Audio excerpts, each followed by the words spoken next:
Hello students, स्वागत है आप सभी का हमारे YouTube channel concept with KS sir पर। तो देखिए, ट्वेल्थ क्लास की पॉलिटिकल साइंस में भाई हमने पार्टीशन कंप्लीट कर लिया था। पार्टीशन की कॉन्सिक्वेंसेस रिजल्ट्स देख लिए थे। अब हमारा अगला टॉपिक आता है students, integration of princely states. कि भाई जो प्रिंसली स्टेट थी उन सबको क्या, प्रिंसली स्टेट क्या थी बताऊंगा मैं अभी, प्रोविंस और प्रिंसली स्टेट दोनों में क्या डिफरेंस है वो भी बताऊंगा। सब कुछ अपन डिटेल में बात करने वाले हैं। तो इनको इंडिया में मर्ज कैसे किया जाए। इनके पास तीन ऑप्शन थे बच्चों, पूरी कहानी आपको पता है, ठीक है। मैं और अच्छे से एक्सप्लेन कर दूंगा तो अच्छे से आपको कंप्लीट याद हो जाएगा। ये पेड वर्जन वाली क्लासेस हैं। आज की क्लास में भी शायद यूट्यूब पर भी आने वाली है। तो अगर यूट्यूब पर से कोई स्टूडेंट क्लास को देख करके ज्वाइन करना चाहता है पेड वर्जन, तो आप मुझे कॉन्टैक्ट कर सकते हो। अगर पहली क्लास देख लेते हैं, क्लास अगर अच्छी लगे तो ज्वाइन करने का मन में सोचना, और क्लास अगर अच्छी नहीं लगी तो वैसे भी आप नहीं सोचोगे, ठीक है।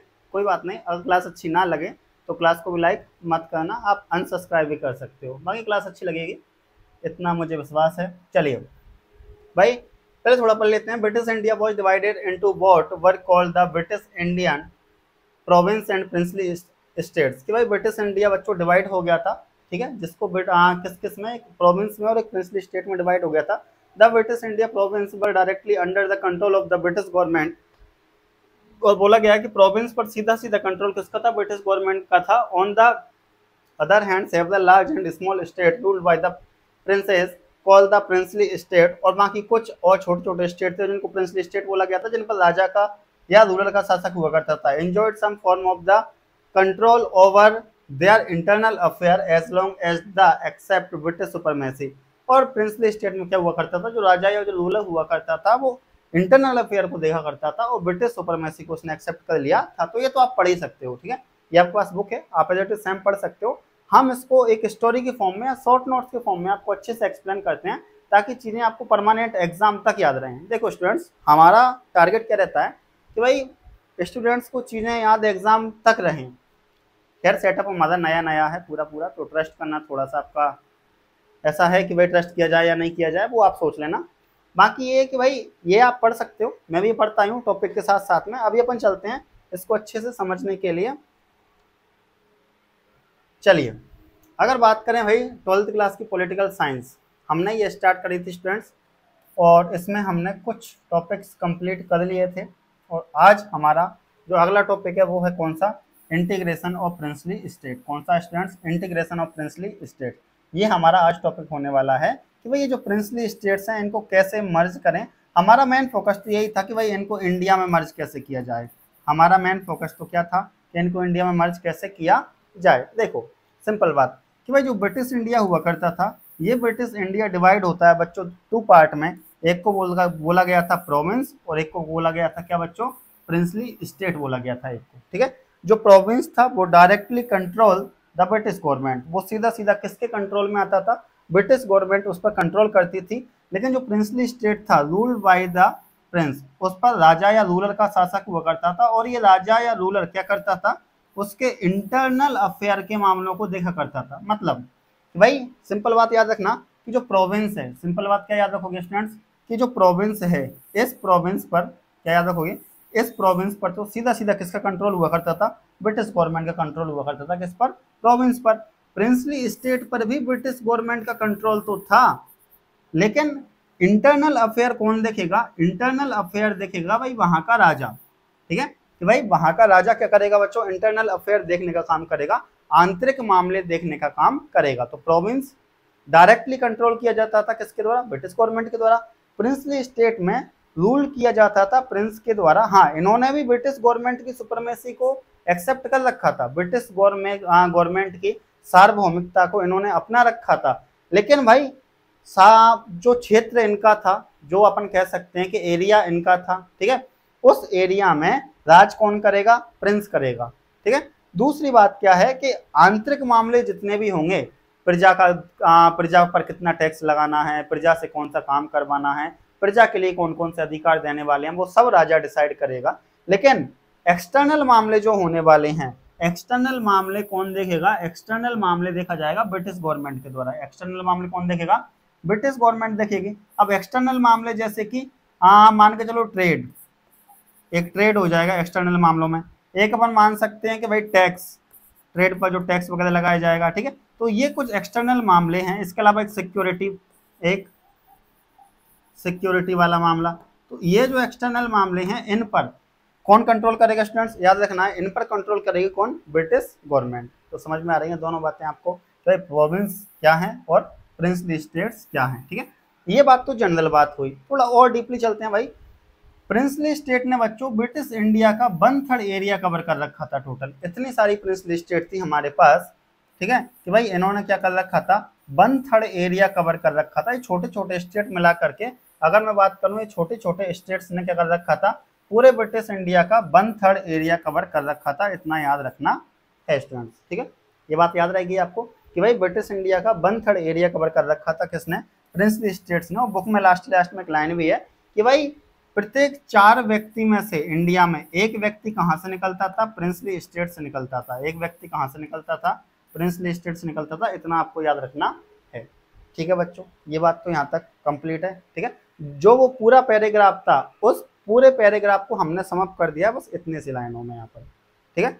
इन नोट्सों को बनाने में काफी टाइम लगता है बच्चों, उस वजह से कभी कभी जो पेड वर्जन वाले बच्चे हैं ऐसा लग सकता है कि क्लासेस कभी कभी आपकी डिले हो जाती हैं थोड़ी सी, बट कोई ना, हम चीजें ऐसे कंप्लीट करेंगे ताकि एग्जाम तक आपको अच्छे से याद रहे। चलिए, अब प्रॉब्लम क्या है भाई, ये तो बात हो गई कि चलो ठीक है सर, ये तो आपने बता दिया कि भाई प्रोविंस मतलब तो क्या है कि जिस पर सीधा सीधा कंट्रोल हो ब्रिटिश गवर्नमेंट का, वो प्रोविंस थी।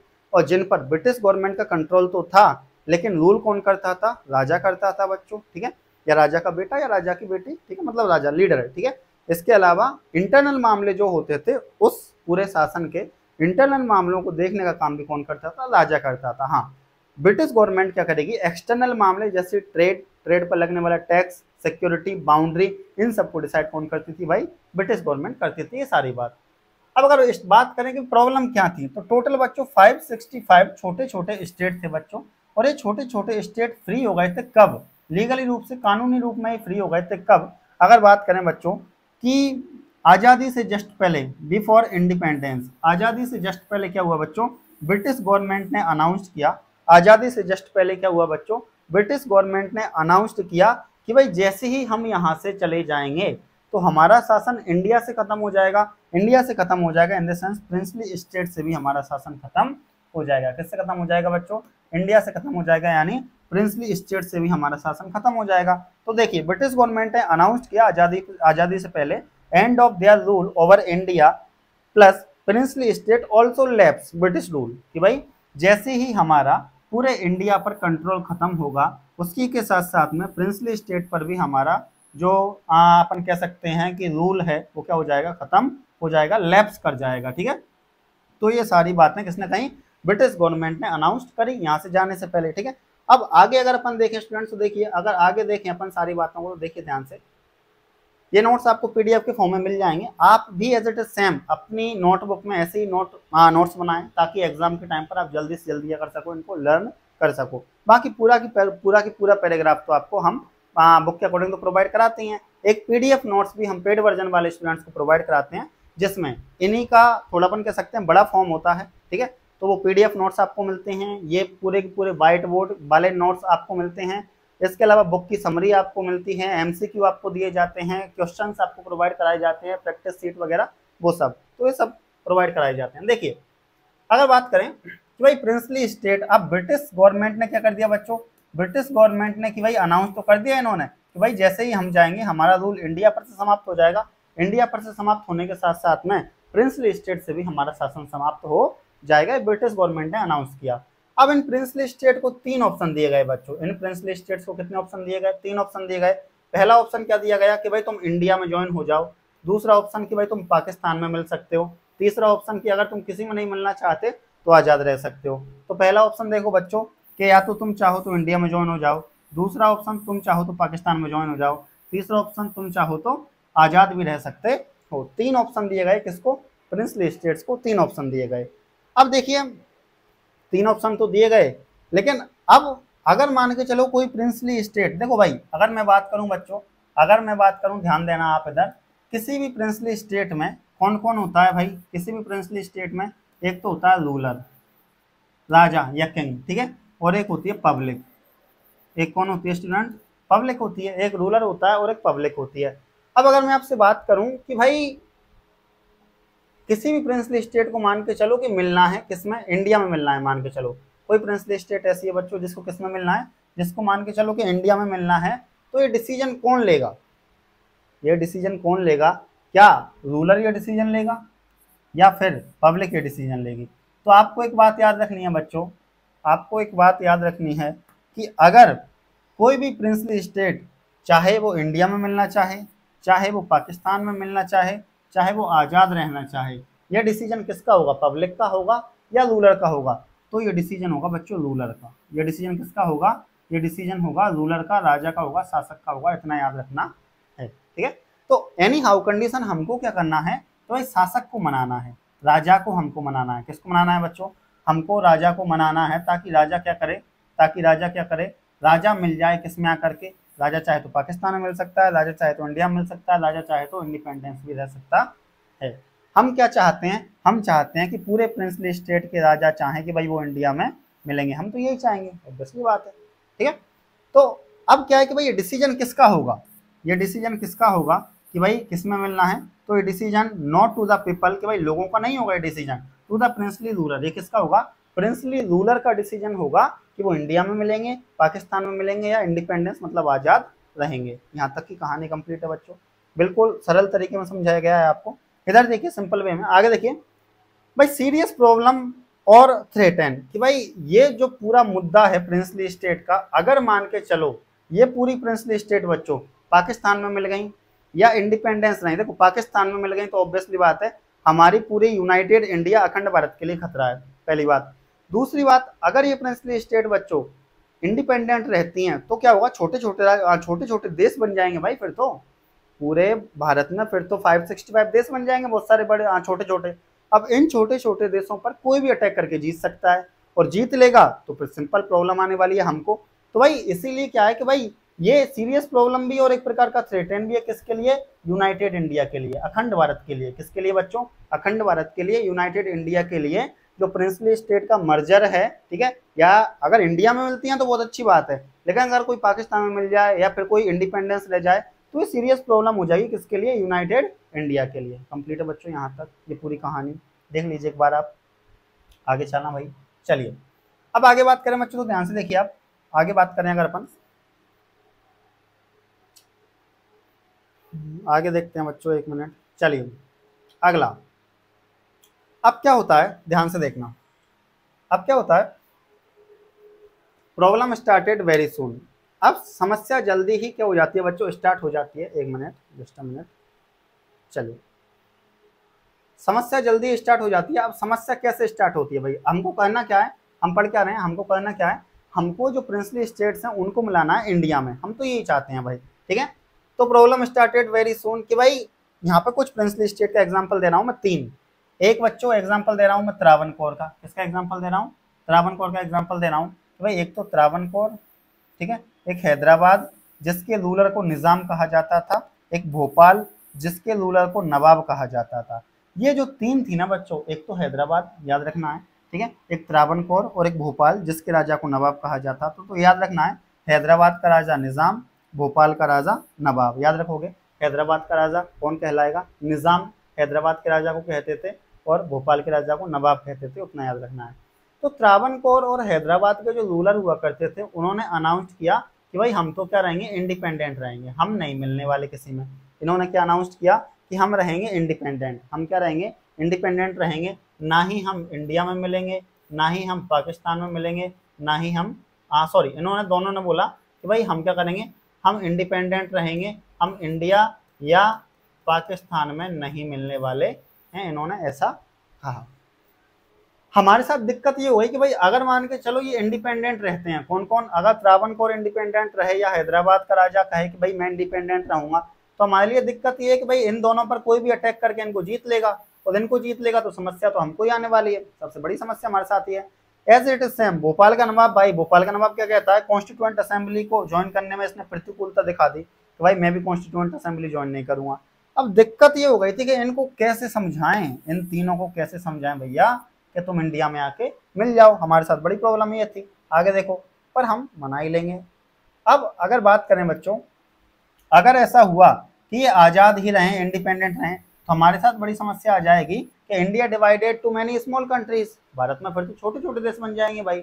अगर मान के चलो ये सभी ऐसा चाह लें कि हम तो इंडिपेंडेंट रहेंगे, फिर तो भारत में छोटे छोटे देश बन जाएंगे, तो भाई ऐसा नहीं चलेगा। अब आता है यहाँ पे गवर्नमेंट का रोल। अब गवर्नमेंट क्या अप्रोच अपनाती है, तो देखिए, तो गवर्नमेंट की तरफ से यहाँ पर पूरा कारोबार अपन कह सकते हैं, पूरा मुद्दा जो संभालने का काम करते हैं वो कौन है भाई, Sardar Vallabh Bhai Patel ji, the iron man of India, Bharat के लौह पुरुष जिनको कहा जाता है बच्चों, ठीक है। हमारे सरदार वल्लभ भाई पटेल जी उस टाइम पर ये हमारे डिप्टी प्राइम मिनिस्टर भी थे और होम मिनिस्टर भी थे, ठीक है बच्चों, याद रखना है। उस टाइम पर ये होम मिनिस्टर भी थे, ठीक है, इंडिपेंडेंस के जस्ट बाद में, और इसके बाद हमारे डिप्टी प्राइम मिनिस्टर भी थे, कौन, सरदार पटेल जी, उतना याद रखना है, सरदार वल्लभ भाई पटेल जी। इनको the iron man of India के नाम से भी जाना जाता है, भारत का लौह पुरुष भी इनको कहा जाता है, ठीक है।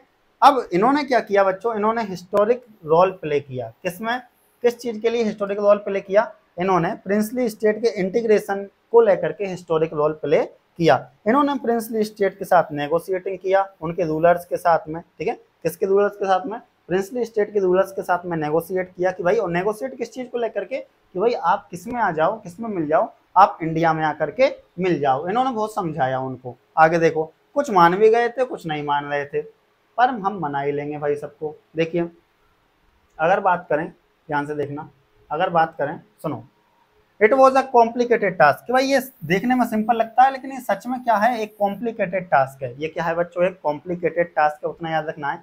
क्या, कौन सा कॉम्प्लिकेटेड टास्क है, तो प्रिंसली स्टेट का मर्जर, प्रिंसली स्टेट का मर्जर क्या है, एक कॉम्प्लिकेटेड टास्क है। हम चाहते हैं कि भाई ये किस में मिले आकर के, हम चाहते हैं ये इंडिया में मिले, हम नहीं चाहते कि ये इंडिपेंडेंस रहे, हम नहीं चाहते कि ये पाकिस्तान में मिले, हम ये नहीं चाहते, हम तो केवल क्या चाहते हैं, किस में मिले, इंडिया में मिले, ठीक है। चलिए, अब बात करें भाई कि कॉम्प्लिकेटेड टास्क कैसे था, तो देखिए, क्योंकि 26 स्मॉल स्टेट, तो बच्चों आज के उड़ीसा, जो आज का हमारा उड़ीसा है, उस टाइम के मतलब आज का जो उड़ीसा है उसमें 26 तो छोटे छोटे स्टेट थे उस टाइम पर, ठीक है। और आज का मतलब अगर बात करें सौराष्ट्र की, जो कि गुजरात का रीजन है बच्चों, वहां पर छोटे बिग स्टेट थे बच्चों। इसके अलावा 119 छोटे छोटे स्मॉल स्टेट भी थे। अब इन सबको मिलाना है किसमें, इन सबको मिलाना है बच्चों इंडिया में, इन सबको किसमें मिलाना है, इंडिया में। तो एक चैलेंजिंग टास्क तो है, एक क्या है भाई, एक चैलेंजिंग टास्क तो ये है, सिंपल बात। आगे देखिए बच्चों, आगे देखिए, अब भाई क्या हुआ, अब क्या होता है देखो। अब अगर बात करें, गवर्नमेंट गाइडेड 3 कंसिडरेशन, भाई गवर्नमेंट ने इनको गाइड किया और 3 कंसिडरेशन गवर्नमेंट के लिए यहाँ पे गवर्नमेंट ने दिए। पहला अगर बात करें, अधिकतर पीपल तो ऐसे थे बच्चों प्रिंसली स्टेट के, मैं पूरा पढ़ देता हूँ, the people most of the princely state clearly wanted to join India, कि भाई अधिकतर प्रिंसली स्टेट के लोग तो क्या चाहते थे, जनता क्या चाहती थी, तो वो किसको ज्वाइन करे, तो प्रिंसली स्टेट की जनता चाहती थी कि वो इंडिया को ज्वाइन करे, क्योंकि इंडिया में बच्चों उस टाइम पर क्या थी, डेमोक्रेसी, अभी भी डेमोक्रेसी है, सिंपल बात। और इनके जो राजा होते थे वो मोनार्की सिस्टम चलाते थे, कौन सा चलाते थे, मोनार्की सिस्टम चलाते थे। तो ऑब्वियसली बात भाई, मोनार्की में राजा का शासन होता है, डेमोक्रेसी में जनता का शासन होता है, तो कोई भी जनता क्यों चाहेगी कि राजा का शासन हो, सब चाहेंगे जनता का शासन हो। उस वजह से अपन कह सकते हैं कि अधिकतर तो क्या चाहते थे, अधिकतर तो चाहते थे लोग कि भाई वो किसमें मिल जाए आकर के, वो मिल जाए इंडिया में आकर के ज्वाइन हो जाए, क्योंकि इंडिया में क्या थी, डेमोक्रेसी, डेमोक्रेसी है अभी भी बच्चों, ठीक है। और वहां पर क्या थी, मोनार्की, स्टेट्स में क्या थी बच्चों, मोनार्की, और मोनार्की सही नहीं होती, डेमोक्रेसी अच्छी होती है बच्चों, सिंपल बात। क्योंकि डेमोक्रेसी में रियल पावर सोर्स कौन होता है, थोड़ा और डिटेल में चलो बच्चों, डेमोक्रेसी में रियल पावर सोर्स कौन होता है, तो पब्लिक, कौन होता है, पब्लिक। जबकि इसमें रियल पावर सोर्स कौन होता है, तो रूलर या किंग बोल दो, राजा बोल दो बच्चों, ठीक है। तो ये सारी बात है, ठीक है। चलिए, अब आगे बात करें बच्चों, आगे बात करें तो देखिए, the government was prepared to be flexible, भाई गवर्नमेंट ने कहा कि देखो, गवर्नमेंट थोड़ी फ्लेक्सिबल भी हो गई। फ्लेक्सिबल मतलब कैसे, कि भाई गवर्नमेंट ने जो प्रिंसली स्टेट नहीं मिलना चाह रही थी इंडिया में, उसको समझाया कि देखो हम तुम्हारे लिए थोड़ा फ्लेक्सिबल हो जाएंगे, हम हमारे कानूनों को सिंपल कर लेंगे, नियम सरल बना देंगे, हम आपको ऑटोनॉमी भी देंगे। ऑटोनॉमी मतलब हम आपको स्वायत्ता भी देंगे, आपको फ्रीडम भी देंगे, आपको इंडिपेंडेंस भी देंगे, आप अपने इंटरनल मामले देख लेना भाई, पर हमें आकर के मिल तो जाओ कम से कम। ये सारी बात भी हमने उनसे कही कि भाई हम आपको ऑटोनॉमी देंगे, सारी बात करी हमने, ठीक है। दूसरी बात, तीसरी बात, supreme importance demarcation of territory, भाई इंडिया ने उस टाइम पर अगर अपन बात करें, सबसे ज़्यादा जो इम्पोर्टेंस दिया बच्चों, सबसे ज़्यादा जो महत्व दिया वो किया दिया, वो किस पर दिया, राज्यों की सीमाओं के निर्धारण पर दिया। किस पर दिया, स्टेट की बाउंड्रीज के डिमार्केशन पर दिया, याद रखना, उनके निर्धारण पर दिया। तो ये तीन क्या थे बच्चों, ये तीन क्या थे, ये तीन हैं भाई कंसिडरेशन थे, ठीक है। पहला क्या था कि अधिकतर लोग प्रिंसली स्टेट के कहाँ, जहाँ इंडिया में ज्वाइन करना चाहते थे, उनके रूलर नहीं चाहते थे पर लोग तो चाहते थे भाई, क्योंकि इंडिया में डेमोक्रेसी है भाई, सिंपल बात। दूसरी बात, गवर्नमेंट ने भी कहा कि ठीक है भाई, तुम अगर कुछ चाह रहे हो तो हम आपको ऑटोनॉमी दे देंगे, थोड़ी बहुत स्वतंत्रता दे देंगे, इंटरनल मामले भी देख लेना भाई थोड़ी बहुत तुम, तुम्हारे, ठीक है, पर ज्यादा नहीं। दूसरी बात, हम हमारे नियमों को सरल बना देंगे भाई तुम्हारे लिए। फिर हम सबसे ज्यादा ध्यान देंगे किस पर भाई, डिमार्केशन ऑफ स्टेट बाउंड्रीज या टेरिटरीज, ठीक है बच्चों, यहां तक भी बात हो गई। अगला देखो, अगला बात करें, the rulers of most of the state sign the instrument of accession. इसको याद रखना है बच्चों, इंस्ट्रूमेंट ऑफ एक्सेशन मतलब कि, इंस्ट्रूमेंट ऑफ एक्सेशन क्या है, मतलब कि अगर मैं आपसे कहूं इंस्ट्रूमेंट ऑफ एक्सेशन क्या है, एक मिनट, अगर मैं आपसे कहूं इंस्ट्रूमेंट ऑफ एक्सेशन क्या है, तो याद रखना है बच्चों कि जब भी कोई प्रिंसली स्टेट, याद रखना है, जब भी कोई प्रिंसली स्टेट इंडिया में ज्वाइन होती थी तो वो इंस्ट्रूमेंट ऑफ एक्सेशन पर साइन करती थी। किस पर साइन करती थी बच्चों, इंस्ट्रूमेंट ऑफ एक्सेशन पर साइन करती थी। तो अधिकतर प्रिंसली स्टेट ने तो किस पर साइन कर दिए, इंस्ट्रूमेंट ऑफ एक्सेशन पर साइन कर दिए। लेकिन अगर बात करूं बच्चों, जूनागढ़, हैदराबाद, कश्मीर और मणिपुर, इन्होंने भाई इंस्ट्रूमेंट ऑफ एक्सेशन पर साइन नहीं किए बच्चों। जूनागढ़, हैदराबाद, कश्मीर और मणिपुर, इन्होंने क्या नहीं किया भाई, इन्होंने इंस्ट्रूमेंट ऑफ एक्सेशन पर स्टार्टिंग में तो साइन नहीं किए। कश्मीर के बारे में हम इस चैप्टर में नहीं पढ़ेंगे, कश्मीर के बारे में हम चैप्टर नंबर 7, ये शायद आपको अच्छे से दिख नहीं रहा होगा, चैप्टर नंबर 7 और पुरानी बुक के अकॉर्डिंग चैप्टर नंबर 8 में हम पढ़ने वाले हैं इसके बारे में, कश्मीर के बारे में। तो यहाँ पे हम जूनागढ़ के बारे में पढ़ेंगे इस चैप्टर में, हैदराबाद के बारे में पढ़ेंगे और मणिपुर के बारे में पढ़ने वाले हैं, ठीक है बच्चों। तो अगर बात करें कि भाई अब हमारे पास चैलेंज ये है कि जूनागढ़, हैदराबाद और मणिपुर को मिलाना है, मिलाने में मुख्य रोल जो अदा करेंगे या मुख्य रोल जो प्ले करेंगे वो कौन करेंगे, सरदार वल्लभ भाई पटेल जी करने वाले हैं। चलिए अगर बात करें बच्चों, ध्यान से देखना कि भाई अब सबसे पहले अपन बात कर लेते हैं किसकी स्टोरी की, हैदराबाद की। तो भाई हैदराबाद को हमने कैसे मिलाया, देखो अगर बात करें बच्चों की, भाई हैदराबाद का जो रूलर हुआ करता था उसको क्या बोलते थे, हमको पता है भाई, उसको निजाम बोलते थे, ठीक है, उसको क्या बोलते थे, हैदराबाद के राजा को निजाम बोलते थे। और जो निजाम हुआ करता था, वर्ल्ड रिचेस्ट मैन, दुनिया का सबसे अमीर व्यक्ति माना जाता था बच्चों, और ये चाहता था कि भाई हैदराबाद क्या रहे, इंडिपेंडेंट रहे, हैदराबाद क्या रहे, इंडिपेंडेंट रहे, ये चाहता था हैदराबाद आजाद रहे।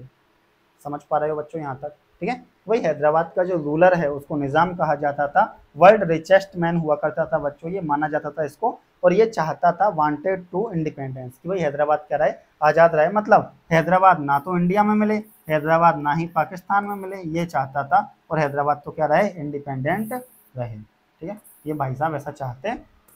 चलिए अब क्या हुआ, अगर बात करें बच्चों थोड़ा सा इसकी हिस्ट्री की, तो ओल्ड हैदराबाद जो था ना बच्चों, उसका कुछ हिस्सा वर्तमान के मतलब आज के महाराष्ट्र से जुड़ता था, कुछ कर्नाटका से मिलता था, कुछ आंध्र प्रदेश से मिलता है। मतलब अपन कह रहे हैं कि पुराना जो हैदराबाद है, पुराना जो हैदराबाद है बच्चों, उसका कुछ हिस्सा आज के महाराष्ट्र से मिलता है, कर्नाटका से मिलता है, और कुछ हिस्सा किसमें आता है, आंध्र प्रदेश में भी आता है, ठीक है।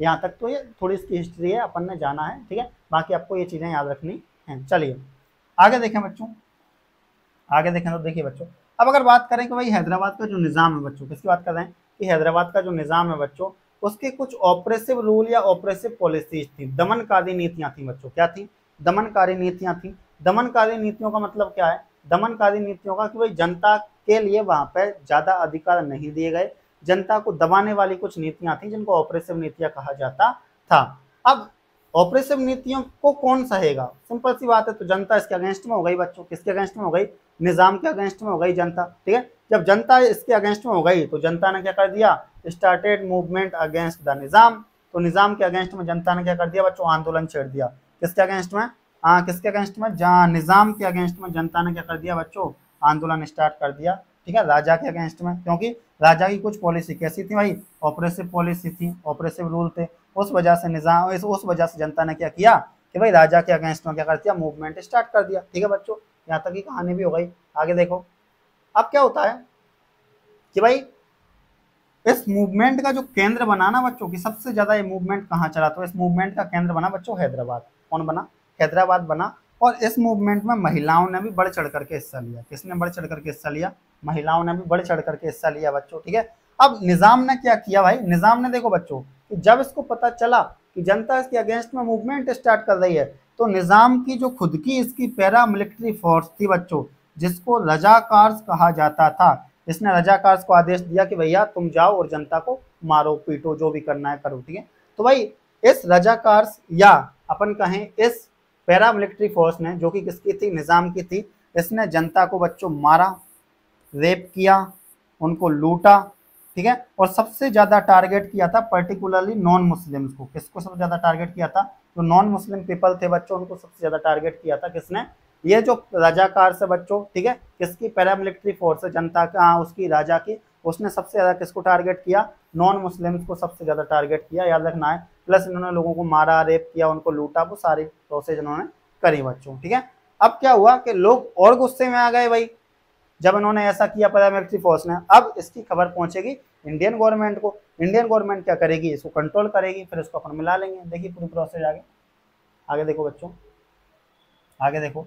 फिर क्या होता है बच्चों कि अब देखो बच्चों, अगर अपन बात करें कि भाई नॉन मुस्लिम्स को इन्होंने टारगेट किया, फिर क्या हुआ देखिए कि भाई सेंट्रल गवर्नमेंट को जब इसके बारे में पता चला, तो central government order to the army to tackle the situation. कि भाई जैसे ही सेंट्रल गवर्नमेंट को इस बारे में पता चला कि भाई वहां पर ऐसा ऐसा हो रहा है हैदराबाद में, तो सेंट्रल गवर्नमेंट ने आर्मी को ऑर्डर दिया कि भाई इस सिचुएशन को संभालो, ठीक है। तो फिर क्या होता है 1948 में, फिर क्या होता है बच्चों 1948 में army control the Nizam force. Army क्या करती है? निजाम की सेना को कंट्रोल करती है। और फाइनली फिर होता क्या है बच्चों? फाइनली फिर होता क्या है कि निजाम ने भी सरेंडर कर दिया। निजाम ने भी क्या कर दिया बच्चों? सरेंडर कर दिया। और 1948 के जस्ट बाद में ही फिर क्या हो गया? 1948 के बाद में हैदराबाद को मिला लिया गया। किसमें बच्चों? इंडिया में मिला लिया गया।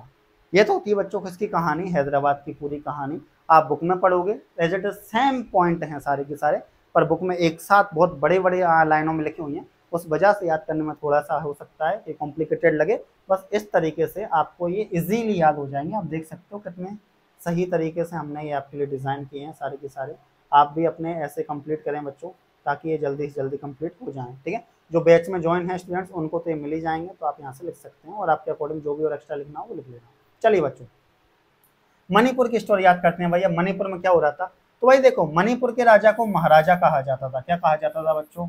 महाराजा, ठीक है, महाराजा कहा जाता था बच्चों। तो देखिए क्या नाम था भाई इसका? तो मणिपुर के राजा का नाम था महाराजा बौद्ध चंद्र सिंह। क्या नाम था? महाराजा बौद्ध चंद्र सिंह नाम था, ठीक है।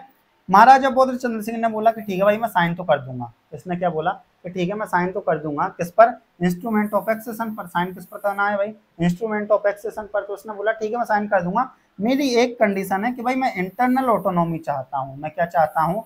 इंटरनल ऑटोनॉमी चाहता हूँ। इंटरनल ऑटोनॉमी का मतलब है कि भाई जितने भी आंतरिक मामले होने वाले हैं, उन आंतरिक मामलों को मैं देखूंगा।